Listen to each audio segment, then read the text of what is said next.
Welcome to Broken Catholic, the #1 Catholic voice in America. On this show, I talk about the important things that no one else is talking about, like why the world isn't working right now. The Protestant Reformation is over. Christians now have more commonalities than differences, yet evil is spreading and the enemy is winning because we're still fighting each other over self-righteous labels and high-level theology. If you disagree with me, then you're part of the problem. Listen, as Christians, we're all baptized into God's family. We all want heaven, and we all struggle with the same human brokenness. United we stand, divided we fall. It's that simple. I'm your host, your coach, your friend, Joseph Warren. I'm also a broken Catholic and former atheist who was almost murdered twice. But God spared me because he had a higher purpose for my life. My mission is to unify Christians everywhere. This show was created for you, the person who wants to be accepted and loved and reminded that God has a higher purpose for your life. Let's get started. Today, my featured guest discovered that feeling not enough had been holding her back and impeding her growth for decades. After shedding the limiting belief that was truly suffocating her, she discovered that by sharing her story, she could inspire others to make similar life transformations just like her. When she and her guest on the Penni Z show share how they overcome feelings of not enough, they help listeners realize that it's possible to change their mindset and thus free themselves of the unnecessary emotional baggage that we all carry around, including you. As a podcast host, speaker, trainer, and business leader, my guest today has trained and inspired thousands of people all over the world. You can find her at thepennyzshow.com. That's the Penny, Penni, Z as in zebra, show.com. Please welcome my guest, Penni Z, to the show. Penni, go ahead and fill in some of the gaps in that intro, would you? Joseph, thank you so much. I was just actually thinking you did such an incredible job. I don't know what else to say. that made me sound fantastic. So you are fantastic. I only that's bring on right. fantastic guests. I absolutely agree with you. Listening to your show, you have some incredible guests on your show. So thank you very much. You're welcome. So let me help with this. Take a minute and share something personal about you that very few people in your business life actually know. Well, interestingly enough, just a little tidbit, when you go around and you're in these sales meetings in my past and things, they always ask that question, what is something about you that people don't know?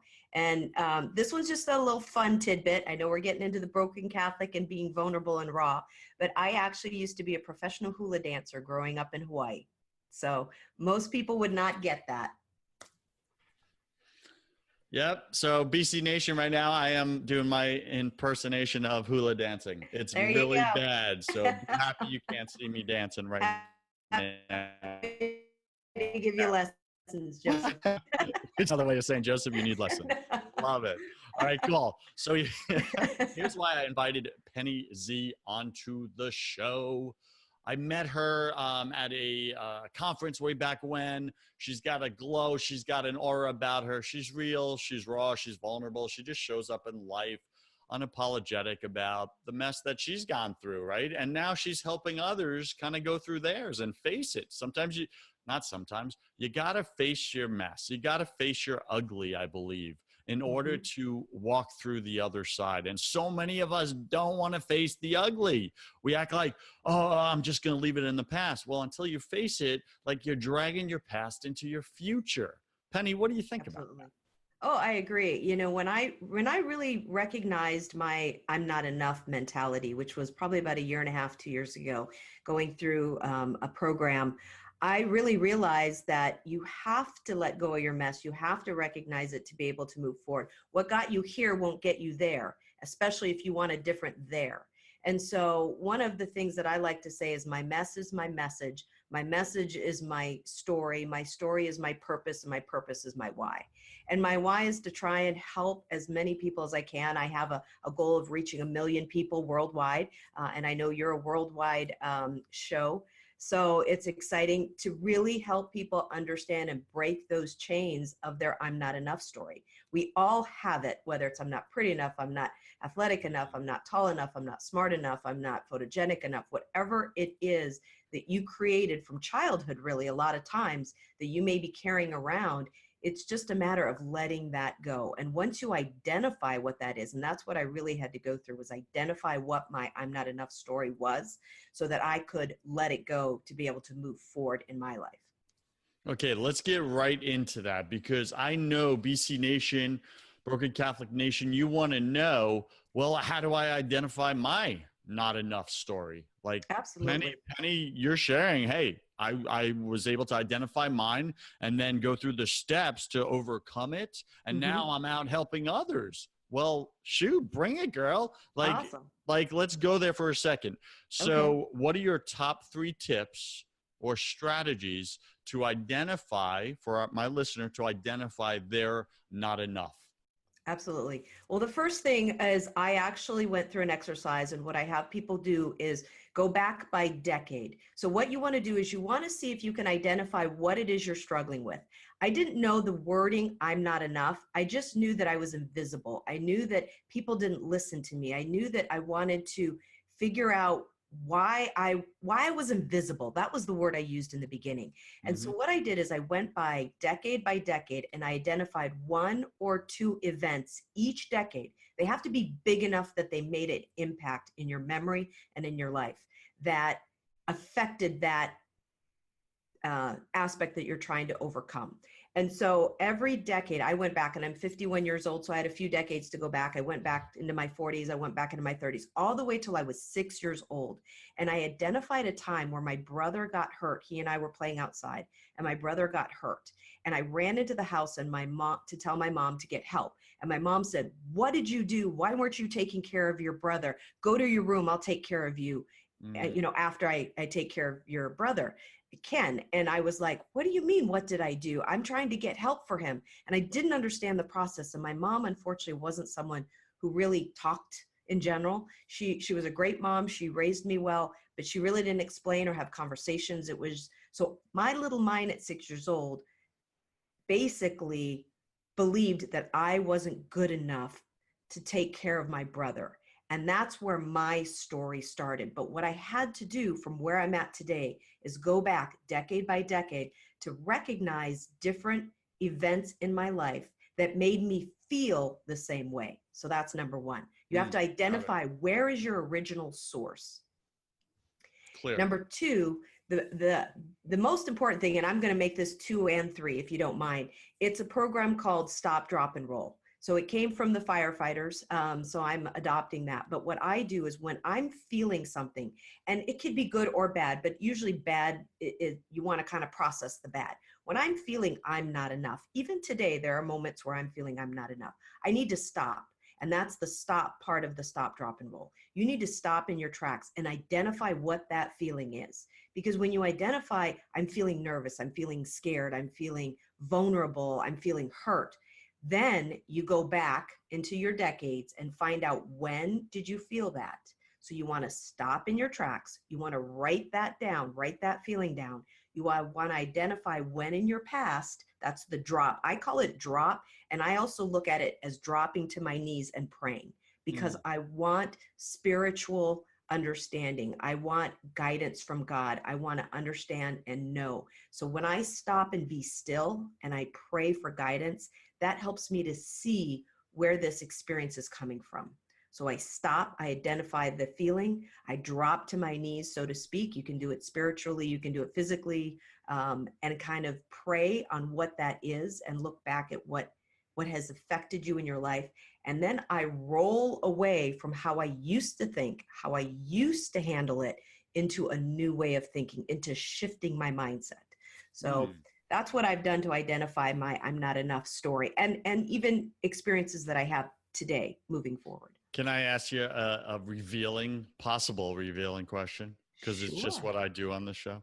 Yes, absolutely. All right. So did your stop, drop, and roll show up at all before you came on my show this morning? Like, did you have any feelings of not good enough from your past that wanted to creep in this morning, like coming on this worldwide podcast right now?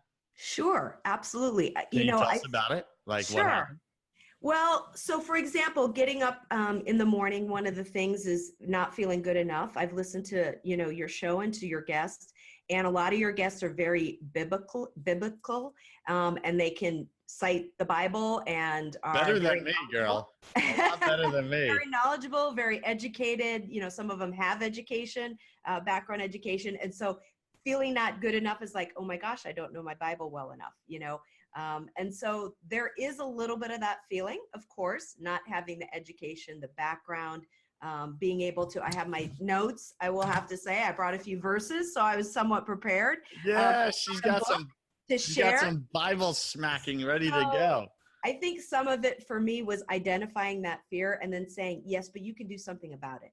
You can acknowledge it, number one, and you can just be vulnerable. Number two, you can be prepared. We don't have to be deaf, dumb, and blind when we go into something. We can stop. We can identify the fear. We can drop and pray. I prayed this morning. I said, God, give me the words, give me the message, give me the tools and the techniques to be able to share with this on Joseph's show. And then I did some preparation. So that may have been something I wouldn't have done in the past. I would have just been frozen, would probably be the word I would say. I really like that. All right. So BC Nation, Penny's bringing some good stuff here, and it's stuff you grew up with, right? Stop, drop, and roll. Like we all know that, but Right. She's like tweaking it. And she's saying, hey, you can apply it to your emotional state. When you're having an emotional breakdown, like your mind's lying to you. And Penny, I say this all the time. Your mind is a liar. Your heart speaks the truth. Yeah. And like to get that, like when your mind's saying all these lies, you're not good enough in this, you're not good enough, you're not prepared, you don't have the Bible, you don't have all this. Girl, if I let that thought like take over my day, I would not be doing this show. Like I bring on guests that are far more qualified than me at Bible verses, that's for sure. Thank goodness that's not the test. That's not the standard, right? Well, and you're a smart man. That's Thanks. also part of having the great show is that you bring people on to educate and expand your, knowledge as well as your listeners' knowledge. Yeah, I bring on people that are smarter than me in different areas that I'm not, right? And that's interesting because I'm a naturally curious person. And I also go back to this. A lot of the not good enough comes from judging our own self by the wrong standard or the wrong expectation, right? It's like, what's that metaphor of you wouldn't judge an elephant by how good he could climb a tree, right? No, because elephants don't climb trees. But we do that to ourselves all the time. Mm-hmm. Like, and you just gave an example of how your mind was lying to you, like saying you should be like, good in your Bible text and verses and theology and stuff, even though you've never studied like all that stuff, nor do you need to, because that's just not where God has you in your life. And it's like we hold ourselves to the standard of comparison. And I say it all the time, right? Comparison is the thief of joy. It literally robs our joy in a moment because we can, oh, they're better than me. Oh, I'm not good enough. Right. And we go right into that breakdown. And thank goodness, BC Nation, Penny did her stop, drop, and roll today before she came on the show. I like that you practice what you preach, girl. Like you literally had it, an emotional little thing happen there. And you're like, it's 8 a.m. I don't feel good enough. I like, this is a worldwide audience, but yet my heart tells me I need to get my message out to the world, to 1 million people. Well, here's an opportunity. Yet your mind is the liar and saying, no, you're not good enough to do it. You can't get that message out there, Penny. There's people that are more qualified than you. Yeah. Isn't that something, huh? What shows up for you in that? It's just really, you can do whatever you want. And for me, a lot of it is having meditation, having prayer, asking for direction. You talked about the comparison, and I really feel that I call it the comparison game. That's all wrapped up into the I'm not enough. And what I've learned in my experience is that our feelings, our experience all come from something that happened when we were in our childhood that triggered it. Nothing is good or bad. It just is. A pen is not good or bad until you start writing with it, right? And it depends on what the person is writing, which makes it good or bad. Our minds are not good or bad. It depends on how we perceive things. And so for me, I've created a world, I've created my life around the stop, drop, and roll. But I've also created things like gratitude journal. Every night at the end of my day, I write down at least 5 things I'm grateful for, because I want to bring out the positive. I want to recognize things. And it was so important for me. I started this was part of my journey and my transformation, Joseph, 2+ years ago, is I started with simply a gratitude journal. You want to talk about broken. I was going through a separation, which led to a divorce. I had moved from one state to another state, had gone through financial up and downs, was starting a business over. Everything that you think could happen in someone's life was happening to me all at once. I had alcoholic parents, you name it. There was turmoil everywhere. And so when I woke up one morning, I felt like there was nothing that was left for me to get up for anymore, except for 2 little doggies that I had. So my world for many months was just getting out of bed to take care of my dogs. And I know that there are listeners on your show that feel that way. And one morning, about a year later, after going through just the yuck and being down in the mess and being broken, I just said, enough is enough. I'd been praying, I'd been going to church, I've been surrounding myself with good people. And I just started a gratitude journal. So if your listeners out there are just broken and just need to start somewhere, start with a gratitude journal. Every day I had to write 5 things down on my gratitude journal that I was grateful for the day. And I'll tell you, in those first days, it was a roof over my head, food in my belly, the love of my 2 dogs, and 2 other things that I could try and create from that day. And as my day went by and the weeks went by and the months went by, I started writing down more than 5. I wrote down 7, or I wrote down 10. There were some days I was writing 15. And then my mind started shifting. And not only did I want to identify things in my day that I wanted to write in my gratitude journal, but I also wanted to do things during the day that I was proud of to write down on my gratitude journal. And that was a completely different mind shift from a comparison game or from, feeling not good enough. It's like, what can I do today to help someone else? What can I do today that I would be proud of, that I would be good enough to write down on my gratitude journal? And that was a big mind shift empowerment exercise. And I still do it to this day. Wow.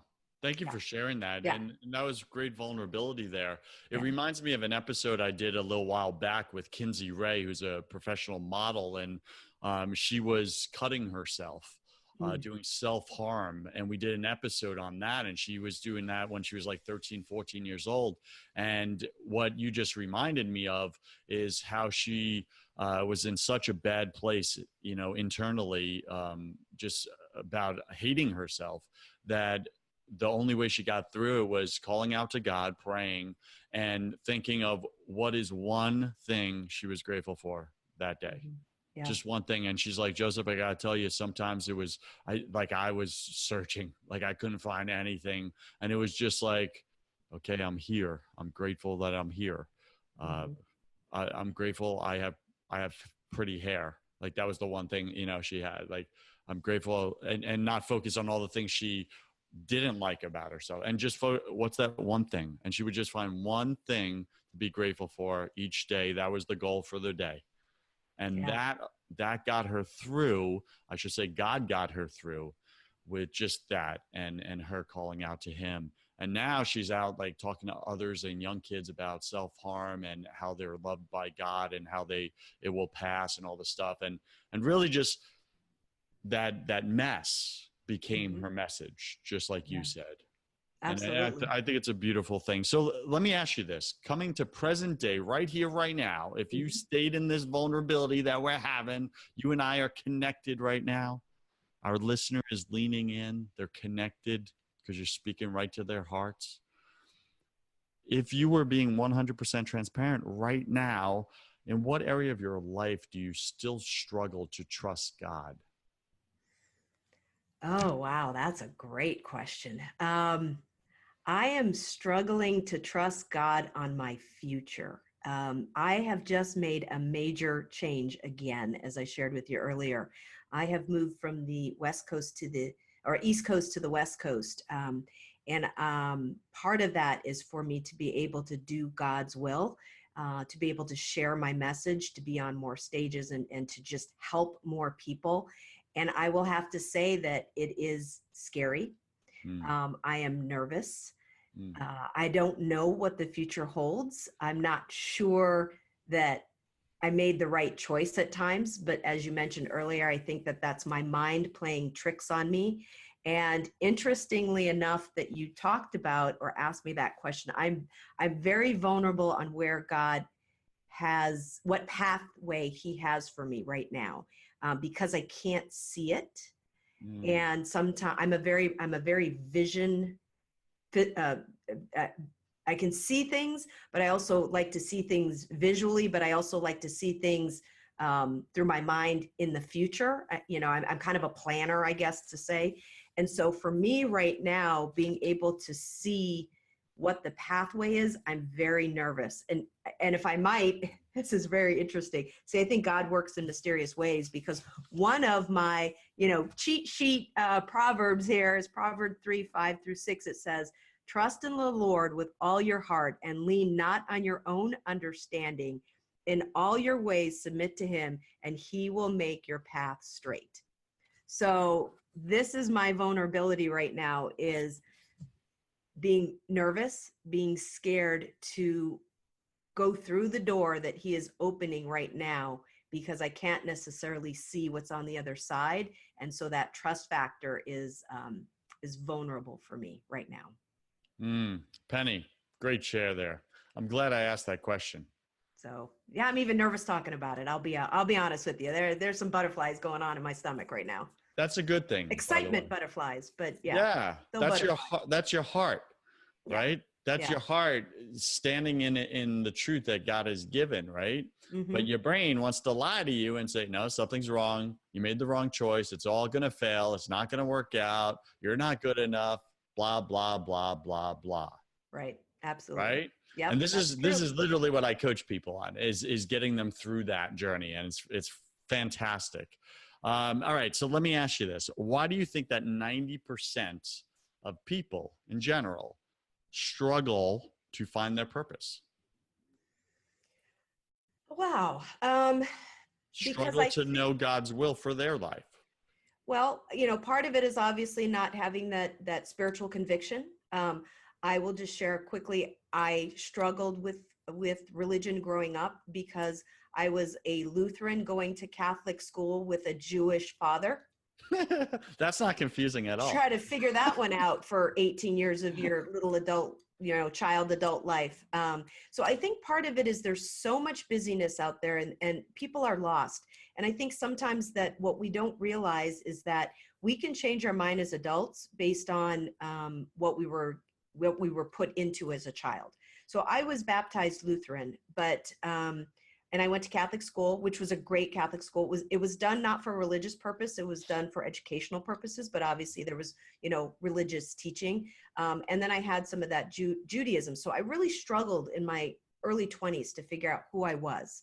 And I really, I will have to say I was blessed that I had that foundation, even though it was a messy foundation, but I had that foundation. So I would say if people have that foundation, start leaning on that spiritual foundation. You may have been baptized Lutheran or Catholic or Christian or Buddhist, but you don't have to stay there if it doesn't necessarily fit your belief system. But I'm saying God will fit your belief system. So ask him, pray to him where you want to be. That was huge for me in helping me where I'm at today, is trying to figure out what was important in me and in my life to get me here. And I will say that every time I'm not grounded, every time that I'm not able to handle something in my life, or when bad things happen and I'm not able to handle them well, I'm not connected with God. So for me, that is an important grounding. It is my foundation. It is my rock. And when I'm going off on the wrong path, whether it's physically, emotionally, spiritually, activity-wise, it's because I'm not following and listening to God's will. So I then have to stop in my tracks, drop and roll my knees, and pray and meditate so that I can hear him talk to me Sometimes I can actually hear words in my head. Sometimes it's more just kind of a message or a direction that you see, and then I can roll towards where I'm really supposed to be and recorrect at that point. I Penny, don't know if that answered your question, but I went off on a tangent there, Joseph. that answered my question. And I think you're going to love my daily holy hour that I do every morning on Okay. Facebook Live, because Awesome. it's exactly that. It's getting quiet for 1 hour to hear the quiet whisper of God. We need that. We Less have to have that. talking, more listening. What does God want to tell you, about your life, about what you're going through right now? Forget Yeah. your opinion. That doesn't even matter. Like, what does God want to say? And how do you know when you're in God's will and when you're in God's timing? And those are the two things your brain wants to lie to you about. So I think it's great. We could chat offline about this. All right. So what's the number one daily habit that helps you grow spiritually? My daily habit is I wake up, well, there's two, but one is I wake up in the morning, and like what you just said, my first hour of my day is my time. It's my quiet time. I am blessed to have friends that text me spiritual quotes. I have the Bible app on my phone, so I have a daily message that comes up that I read every day. And I have usually a plan. It's usually a short plan on the app that I will go through and read. I'll pick a subject that I'm struggling with. So really my one thing that I do is I give myself the first hour of the day to pray, to listen, and to meditate. And Girl, that keeps me grounded. I'm your fan. I'm And your that fan. I'm now your fan. Oh, thank you. Like anyone who does, 1 hour with God, first hour of the morning, fantastic. Learning the discipline to quiet your mind and go quiet for the whole hour and make it just all about receiving rather than asking, which is what we tend to do. Anyway, that turns into the hour of power, which sets up your entire day. How do you build faith into your work or into your business? Like, I'm so curious about that, because so many times we leave God outside of our business. Wow. That's a really good question. I don't know if I've thought about that as much or practiced it, to be honest with you. I guess part of my day is when something happens, I do just try to stop and pray. And so I don't know if I consciously do this. So that's a really good one for me to kind of explore a little bit more. I pray during the morning. If something comes up that I'm struggling with, or I can feel like I'm getting agitated or something's not going right, I try to stop and pray and say, okay, God, calm me down. Let me hear what you want me to hear.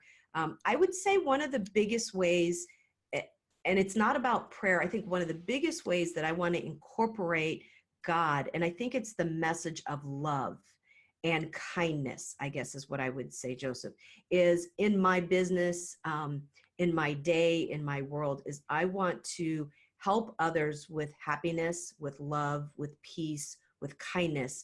And so not only in what it is that I do and what it is in my message that I share with others through the show and through various other ways is to help them with that. But I think one thing for me is giving back to the community is very important to me. So I have been praying on for many years, and actually things are starting to the puzzle pieces are starting to come into play, is what can I do to give back through God's message in my work and in my life through my company? Is that setting up a foundation and helping? Is that partnering with a foundation and helping?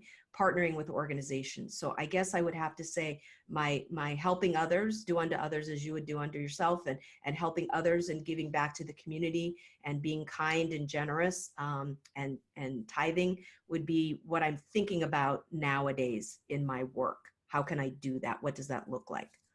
Yeah, got it. I'm clear on that. Let me ask you this, just to take that just a little deeper. This may be a little uncomfortable, but just come with me on this. Do you struggle to bring God into the conversation publicly in your talks in corporate America with what you're doing? Very good question. I will be vulnerable and I will say yes. I do struggle with that. I hear him talking to me in my message, and some of the messages I've been hearing lately is you need to incorporate that more into your daily talk. Wow. Yes. Isn't I that will say interesting? that I have not done that Got it. well. Yes. You know what? Thank you for just owning Yeah. that. Like, Yeah. and there's nothing wrong there, but like, if God's been prompting you to do it, then you're on a global podcast with Joseph, and Joseph just asked you the specific targeted Yeah. thing. Like, hello, Called me out. this is God speaking to you, girl. Just saying, next Yeah. And step. I've been resisting, which is what humans do when we don't want to do something or All we're not right. sure about something. I'm So going to invite you to something after the show. All right. okay. So, Penny, how do you stay inspired and trust God through the obstacles and challenges that can make you feel defeated? Meditation and affirmations. And I have messages all over my house. I have messages that pop up on my cell phone 3 times a day. I have right in front of my desk, I have the message that says, Lord, help me to remember that nothing will happen today that you and I together cannot handle. I read that every day. And so it's really just having reminders around me all the time that I constantly am reading and thinking about consciously and subconsciously that help me get through my day. I like it. It reminds me of one of my good friends. I've walked into her house many times, and there's yellow Post-its literally all over the walls, on the bookshelves, all over, and they're Bible verses. Oh. They're just Bible verses that keep her present to God's word in her life, in her happenings. Mm-hmm. And I'm just like, you know what? People could judge that, but it works for her. Yeah. That works for her. And you know, God's going to bless that because she's putting herself out there. She invites people in her home. She's not running around taking down all the Post-its. She's just like, no, this is my life. And God's part of it. So I think that's awesome. All right, girl, we are listening to Penni Z. How do you say your last name? Zelinkoff. Zelinkoff, all right? But she's known as Penni Z. You can find her at thepennizshow.com, thepennizshow.com. I'll put the spelling in the show notes there for you. Just click on that link, go visit her, learn more about her. So, Penny, welcome to my favorite part of the show. Welcome to the confession round. This is where I'm going to ask you 10 quick fire questions. You'll have about 3 seconds to answer each. Don't overthink it. It's just for fun. Are you ready? Sure. All right, Penny, what's your favorite thing about God? His love. What's your least favorite thing? Hard to follow. Hard to follow. Got it. What are you most afraid of? Oh, success. Okay. What did you spend way too much time doing in your 20s? Not having a mentor. Yeah, I got that. What secret fear do you have about people or about yourself? Not liking me. Yeah, got that. What do you wish you had learned sooner about God? Oh, to trust him. Sounds simple, right? One of the most difficult things ever. I mean, look at you with your future right now. You're like, God, you know, I know you got this because you say you got this, but you know, when I coach my clients, I'm like, I get in their face sometimes because that's what they pay me to do. And I'm like, listen, we're both clear. You love God, but you need to get clear that you don't trust him. Like you love him, but you don't actually trust him. Those are two completely different things. And then I coach them onto how to trust them. And then their life starts to work all of a sudden. It's really amazing. What's a new habit that you want to form? A better daily schedule. Okay, got it. And what's a bad habit that you want to break?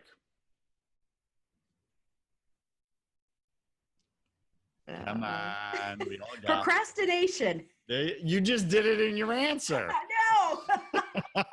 That's awesome. I had to think about that. All right, pick 3. That's funny.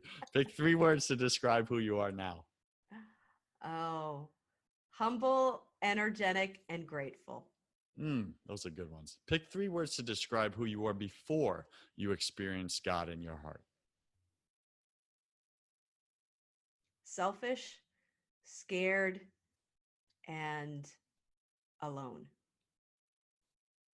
Got that. And last question. Penny, if you could come back to life after you died, look your family and friends and your little fur babies in the eyes and give them only one piece of advice, what would you say to them? Love with all your heart. Oh, wow. That's a good question. Love with all your heart. Be kind to one another because kindness is different than being nice. Be thoughtful, be caring, and help someone else out.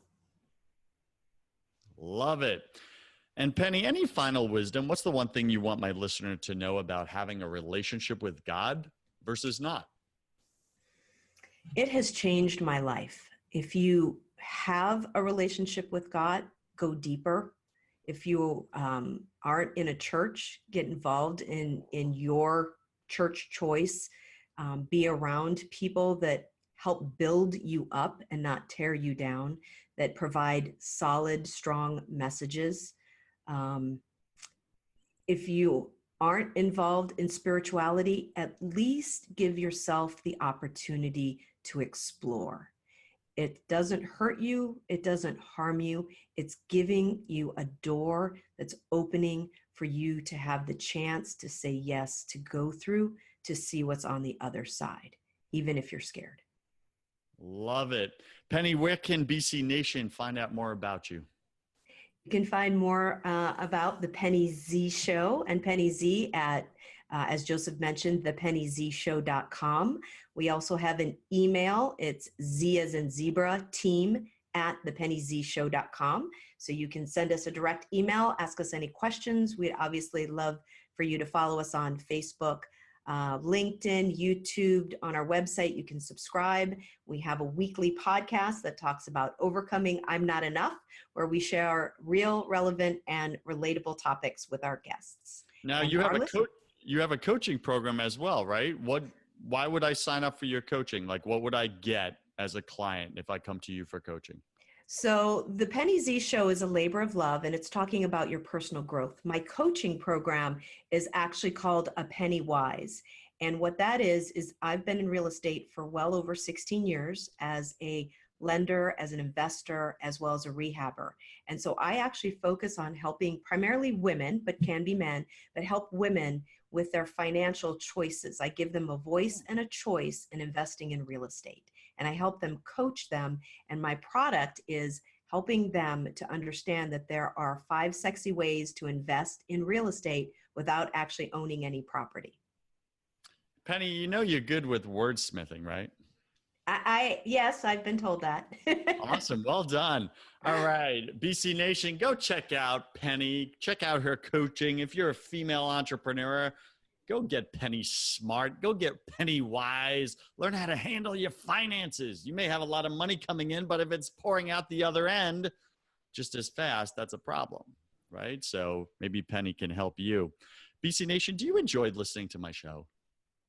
Like, do you love listening to this? Like, do you love hearing stories like Penny?